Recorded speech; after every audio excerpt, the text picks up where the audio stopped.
What's going on, everybody? It's Mike Patton, your host of Touring the AFC South. Got a good show for you on this episode. We will be talking about potential battles for positions going into, of course, the offseason, training camp, preseason, things like that. Things you can look at to be like, okay, cool. This is something to pay attention to for my team. Of course, we're going to get into that just a little bit later on. But up first, of course, I always have the Get Off Your Chest segment. And in this episode, we're going to be talking about the schedule. The full schedule for every single team drops on tomorrow, May 15th. And of course, the NFL has been putting out little, bits and pieces, aka games that people will be wanting to watch.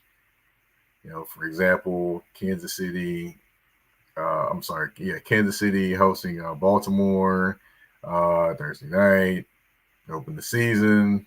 They put that one out there already. Of course, the game in Brazil to start the year. And there's been another game that's been released. That would be the Monday Night Football game to open the season. The New York Jets heading to San Francisco. Now, there has been plenty of people that will have different reactions to different parts of the schedule being released and things like that. But people, you must understand, it is a new season. That's it. It's a new season. It's not the same season from last year. So while the schedule may seem tough when you see it, you have to understand these are not the same teams each and every year, which means your team could be better equipped to face them, could have learned from the previous year, or just a combination of the two. So please do not react like Mr. Mike Greenberg did when he saw his New York Jets are playing against the San Francisco 49ers open the season. I mean, he went as far as to talk about doing an exorcism and sitting Aaron Rodgers out of that game and letting Tyrod Taylor play. He seriously said that. No. No. You're going to sit there. You're going to watch your team play. I mean, to be honest, looking at the time of the Jets, is it going to be, if they lose that game or it doesn't happen the way you want it, is it going to be more like what has been seen in the past from the Jets potentially? That's just a thought thrown out there. Not trying to throw any shade, but I'm just saying, it's your team. Root for your team. Don't go to the woulda, shoulda, couldas and things like that. Right. It is what it is. The schedule is what it is, and you play the games they put on the schedule for you. Pretty plain, pretty simple.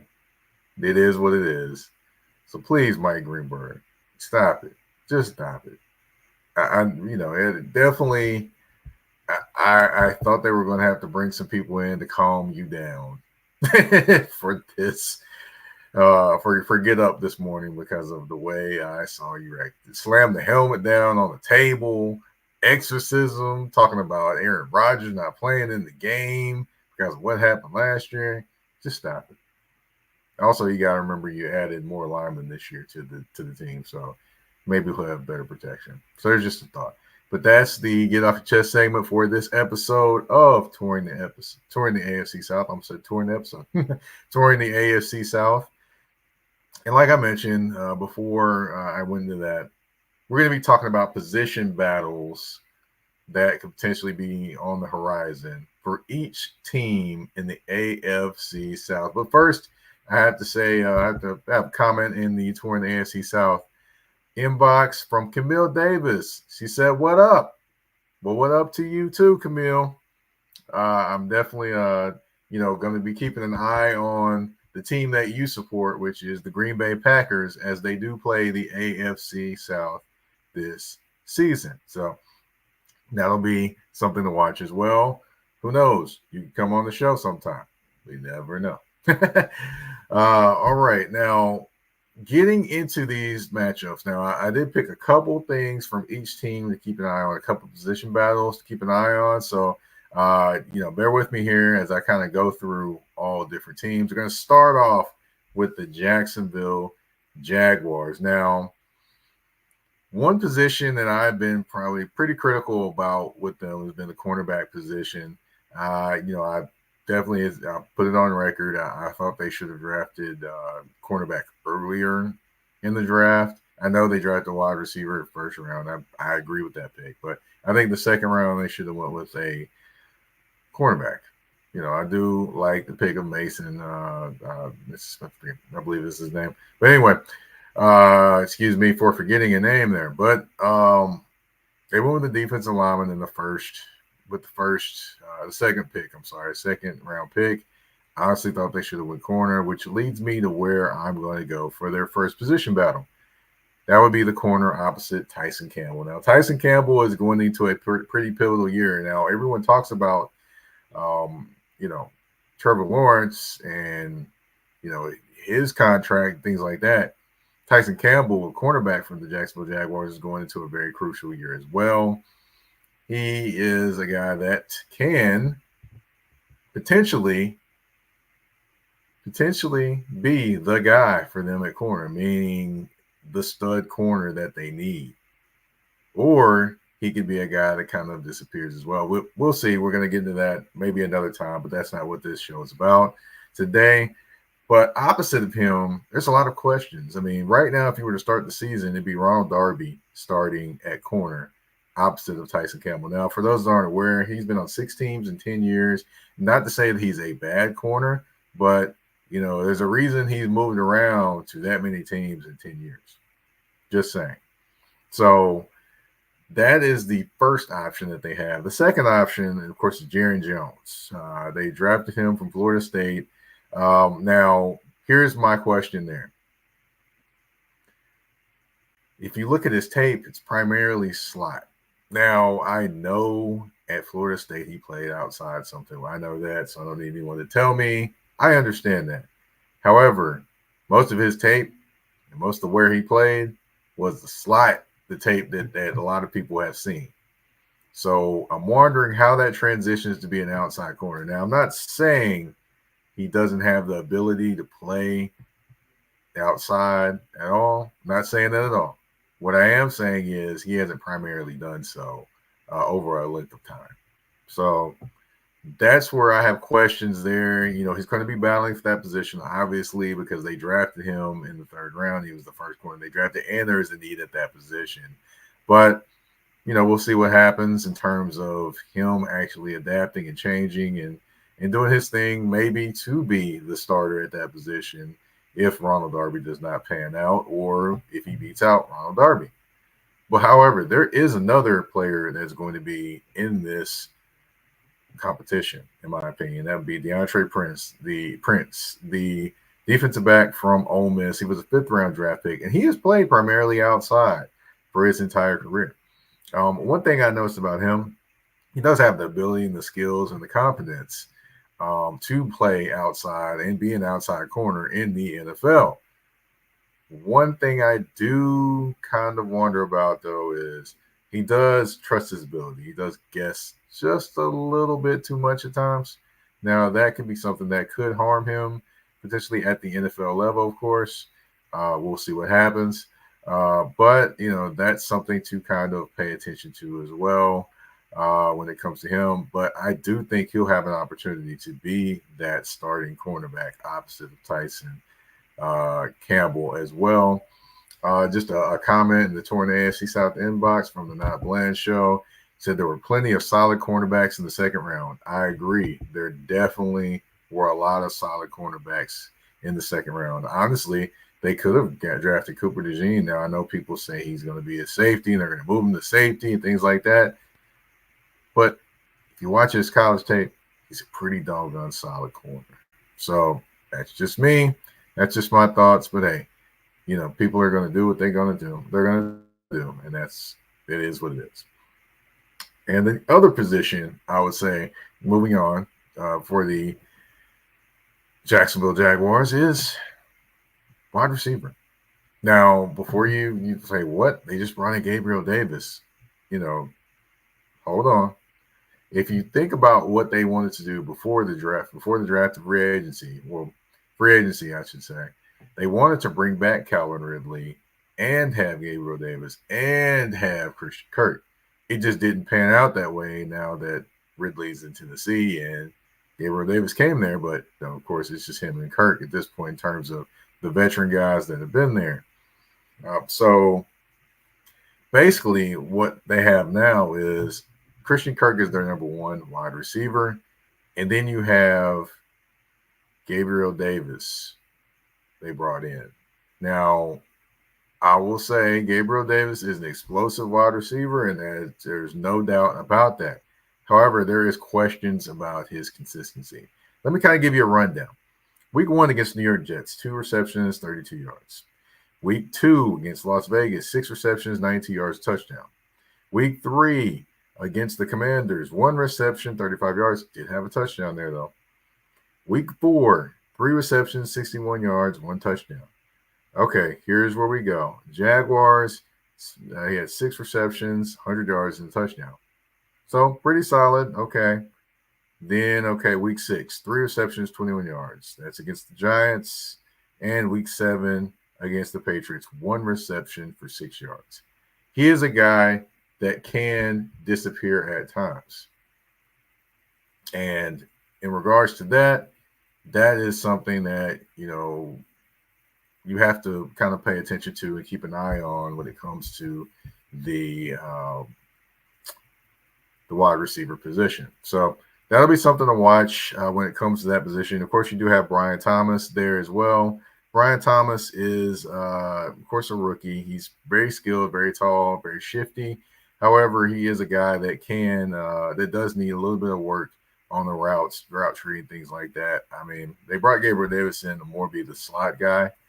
But however, he's going to have to play a bigger role than what people thought he was going to play. All right, we're going to take a quick commercial break. When we come back, we're going to dig into the Tennessee Titans and their questions going into this season and what all they are going to be in terms of, those questions. All right, you're watching Touring the AFC South with your host, Mike Patton. We'll be right back.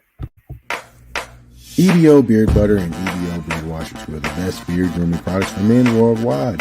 They help promote growth, keep your beard moisturized and soft, and enhance your overall upkeep of your facial hair.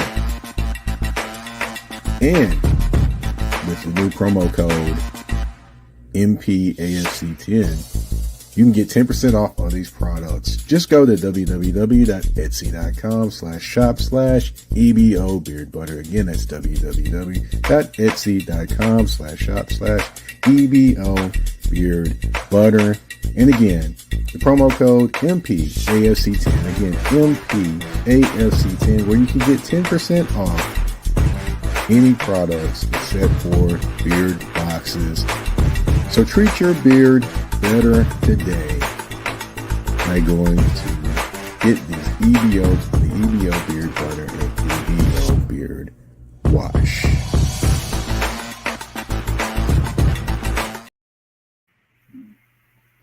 Alrighty, and we are back on Touring the AFC South with your host, Mike Patton. I apologize for the technical difficulties, a little bit of technical difficulties, but hey, we're still here. We're still rocking. We're still going on with the show. And of course, like I mentioned, the next part of the show is talking about the Tennessee Titans and their question marks and their position battles that could be coming up next. Now, one with them, even though they did have a pretty good offseason and, I would say good offseason and good free agency, as well as, draft, filling different needs, there is going to be questions regarding who's going to be starting where, or who's going to be filling a particular role. Now, offensive guard is definitely one. Daniel Brunskill is a guy they brought in last year. He was the starter last season. His career before Tennessee was with the 49ers. He definitely did have a rough year with the Titans last season. A couple bumps and bruises, but he is a guy that does have experience and can still play the game. However, if it's going to be in a backup role or a starter role, that is within question because there is a man named Sadiq Charles there. He got brought in from the Washington Commanders. Now, there is some question whether he's going to be a guard, whether he's going to be a tackle. I do think his fit's going to be in the guard position, and he's a physical guy, strong, and he move people, which is huge. They need that. They need that up front, especially with the running game, passing game as well. I will say though, question mark is 35 games played in 4 years. Can he stay on the field? That is a huge question in that matchup. It's going to be huge to watch just to basically see who steps up and makes that line a little bit more whole. Of course, with Lloyd Cushenberry, you've got J.C. Latham they drafted. They got Peter Skoronski drafted the year before. And, of course, the right tackle spot, that's going to be an interesting talk as well. However, we're just not going to go down that one on this episode. We're going to stick to the guard position, which I think that's, pretty much going to be a battle, in my opinion.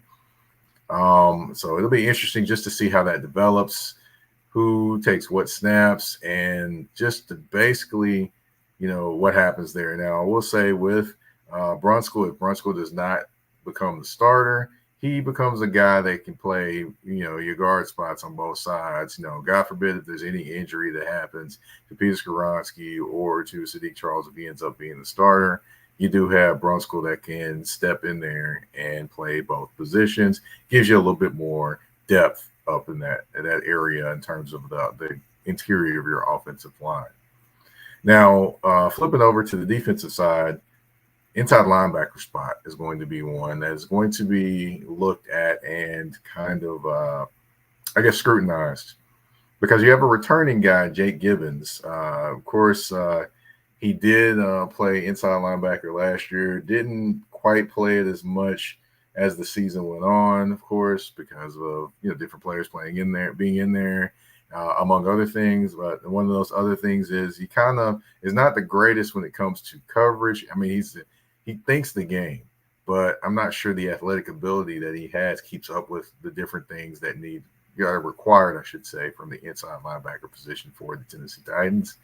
That's where I believe he kind of falls a little bit short. So if he is starting, to be honest, I believe that means that Cedric Gray is not up to speed where they need him to be, or they're having some question marks there. Well, basically overall means that they have question marks with Cedric Gray, in my opinion.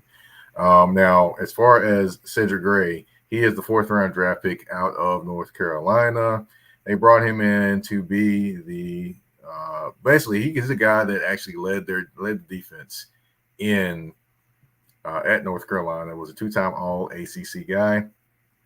He is a guy that is a candidate to wear the green dot. For those who don't know what the green dot is, it is basically the guy that takes the play call from the coordinator, relays that to everyone on the field, kind of gets everyone in the right spots. That guy.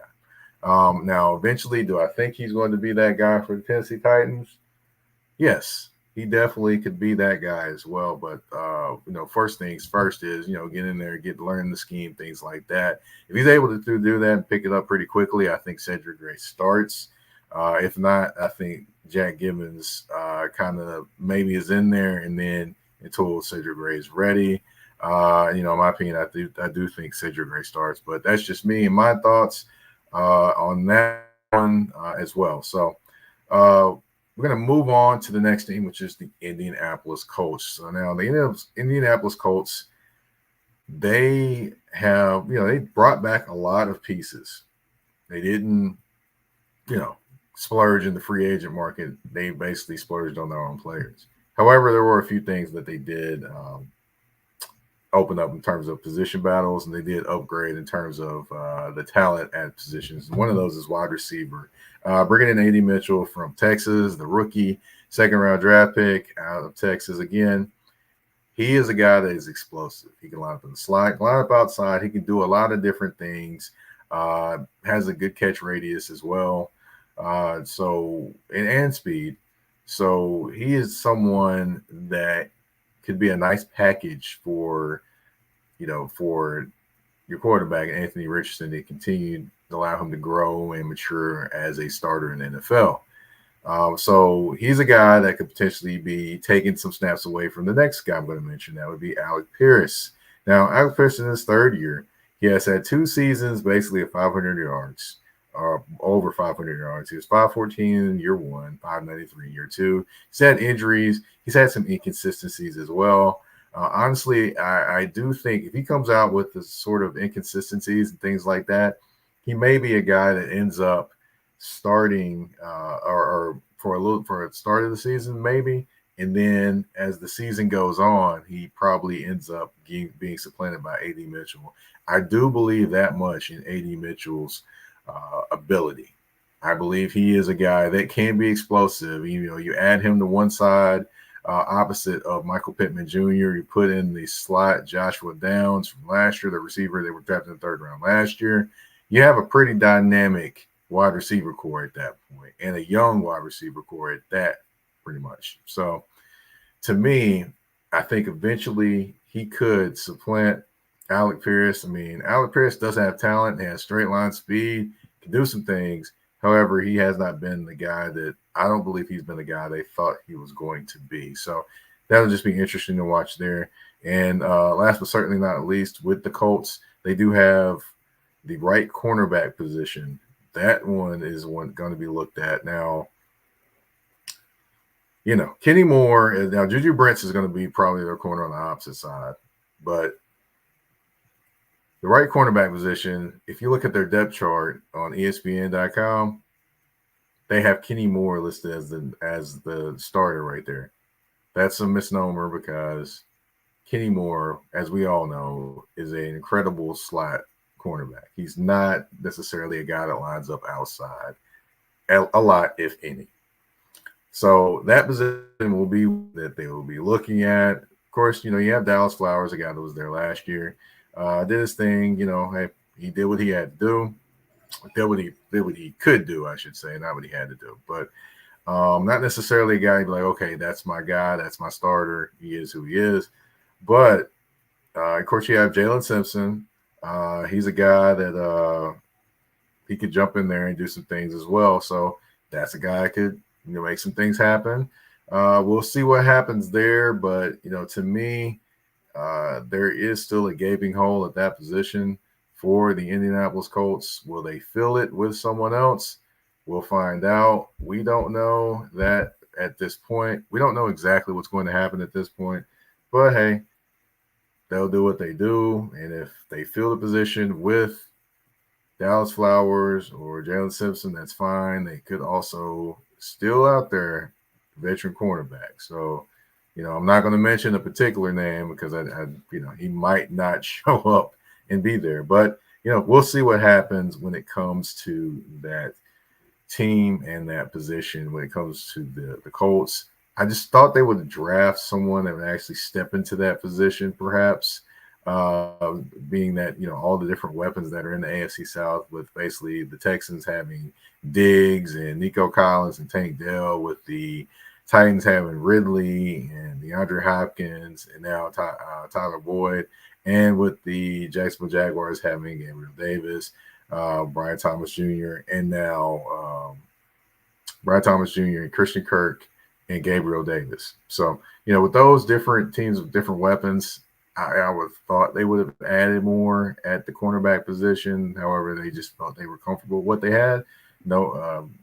They know their team better than I do. So that's what they feel, and that's what they feel, and it is what it is. So, and last, of course, but certainly not least, you have a team that doesn't really have a ton of holes, but they do have some things that they need to take care of, or some position battles that need to be kind of, resolved as well. One of those for the Houston Texans, who many project to be the winner of the AFC South. Yes, definitely it's going to be interesting. I'll go into that 1 second, though. Do have to address one comment in the Torn AFC South inbox. We got a comment said, we lost your video feed, but we still can hear you. Definitely am aware of the video feed. Don't know what's going on with the video feed, but hey, I'm still going to be here. The show must go on. There is no leaving the studio. we still got to create this product out here. So as far as, like I mentioned before, we're going to go over the Texans and the spots where I feel they need the most help. Cornerback position, or the battle, I should say, would be cornerback opposite of Derek Stingley Jr. Now, we know Derek Stingley Jr. has gotten better over his time being in Houston. I just think the same thing, the change of defensive coordinator definitely was a benefit for him. However, they did develop, he's still going to have some things to go on and get better. We know that. But the guy opposite of him was Steven Nelson last year. This year, Steven Nelson is not there. Now, it mentioned veteran corner to actually be the opposite of someone or be out there. Colts, there was your hint. That's a guy out there, Steven Nelson, that could help you. But anyway, going back to the Texans, they do have an open spot over at that right cornerback position, the opposite of Derek Stingley. Of course, Jeff Okudah is one guy they brought in. They brought him in. He's just on his third team, like I've mentioned before. Played with the Lions, first-round draft pick there. Got traded to the Atlanta Falcons. Didn't work out there, and now he's with the Houston Texans. So, take with that information what you can. However, it's going to be interesting just to see what happens if they're able to, he's able to kind of tap into what people thought he would be or not.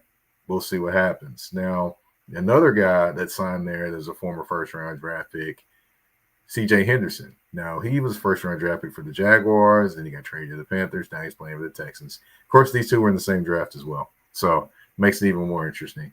So one of these guys, I believe they're counting on to maybe come through and make some things happen and actually step up and be a contributor. And one of these guys you may be seeing getting cut. We'll see what happens. We don't know. We'll just, follow the trends and follow those that actually are there at the camp to actually see, the progressions of these two, or if there's any regression as well. But to be honest, I do think there is the potential for neither one of these guys to be starting. The reason why I say that is Kamari Lassiter from the University of Georgia was drafted with the first pick at the Tennessee Texans. Good gracious. The Houston Texans. I'm pretty sure that Houston Texans fans like to be called the Tennessee Texans. I'm just joking. That was a slip of tongue, Excuse me over there on that one. But anyway, Kamari Lassiter was drafted by the Houston Texans to play cornerback position for them. He's coming from a defense that has routinely put out pro players year after year after year now, provided those have been in the front seven a lot more. The cornerback position for the Georgia, it definitely has put some people in the NFL, though. Of course, you look at Ringo that's playing for the Philadelphia Eagles. That's just one guy to name a few. But he's a guy that definitely is a physical guy, can come up and can defend on the run. He is a guy that can cover, and he is a guy that plays a little bit of a different frequency, meaning he plays turned up out there. And for Houston, that fits them perfectly. So I would not be surprised if he ends up starting for them as opposed to any of the former first-round draft picks that they brought in. I think they probably keep one of those guys. Maybe they keep both, but I think more likely one as opposed to both. And that Kamari Lassiter maybe ended up getting that start position. In my opinion, I think if it's even, you go with Kamari Lassiter, not with the former first-round draft picks. That's just my thinking. Last but certainly not least, for the Houston Texans, you got the defensive tackle position now. Of course, we know they drafted some people as well. I drafted a guy out of Auburn, but that was roughly towards the end of the draft. I think he has a chance to make some things happen as well, but we'll see there. But Foley Fatukasi was brought in from the Jacksonville Jaguars. 1 year, $5.2 million deal. So that'll be interesting just to see, if he's able to kind of be that run blocker, that run stuffer, I should say, and, is able to make some things happen there if they prefer for him to be there. Or you do have Tim Settles. He's a guy that's kind of been around the NFL a little bit. He's on his I think third or fourth team. Commanders, Bills were a couple of the other teams that he played for. It will be interesting. He signed a 2-year, $7 million deal, by the way. So he has a a couple guys that have been around a couple different teams. Fotakasi did play in Pittsburgh at one point too, by the way. But it's going to be just interesting just to see if they go with these veteran guys and how they utilize both these veteran guys, because I think both of them will be in the rotation. Of course, they're both going to more than like one of them's going to be playing alongside Danico Autry, who was brought over from the Tennessee Titans to the Houston Texans. So it'll just be interesting just to see who kind of stands in there and becomes the guy opposite of Danico. Of course, Danico is going to be a little bit different for him because he had Jeffrey Simmons out to his side last season and years before that, and now he has someone that's trying to just a little bit different level, I should say. I'm just winking at that, but just someone that's a little bit different than Jeffrey Simmons is going to be beside him. So just be interesting to see how Danico adjusts, as well as who steps in to be that guy beside him. Now, of course, you have been tuned in to Touring the AFC South. I am your host, Patton. We have completed all the teams in the AFC South and what I think are going to be some good camp battles and positions to watch. Now, of course, I'm pretty sure there are other positions that are going to be watched. I mean, I know with the Tennessee Titans, they're going to talk about Traylon Burks and where he lines up and what kind of snaps he gets and all those things. I know that.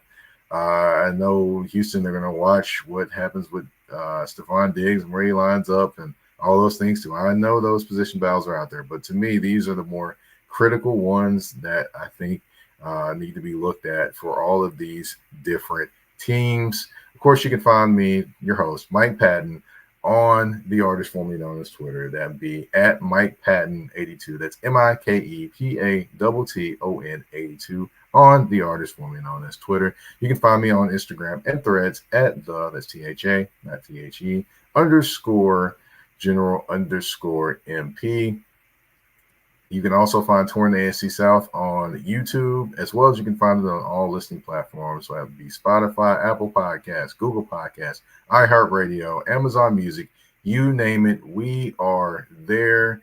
And also, if you are looking for any Touring the AFC South merchandise, you can actually buy the merchandise at touringtheafcsouth.creators-spring.com. That's touringtheafcsouth.creators-spring.com. I've got all different shirts of different I've got all different colors from all the different teams in the division. I've got black and white, I've got black and red, even got one that has all the different teams on there as well. Just stop through and you definitely will enjoy what you see there. I do also have mugs and things like that as well, coffee mugs and glasses and all those different things too. There may be some more things getting added as well. I also have to thank my sponsors for this show. That would be EBO Beard Butter. Of course, 10% off everything but beard boxes with the promo code MPAFC10. Again, that's EBO Beard Butter. Everything 10% off with the promo code MPAFC10. Everything except for beard boxes, of course, and Garrett Logistics as well for being my sponsor. I want to thank you all for tuning in to this episode of Touring the AFC South with your host, Mike Patton. We're out. Peace.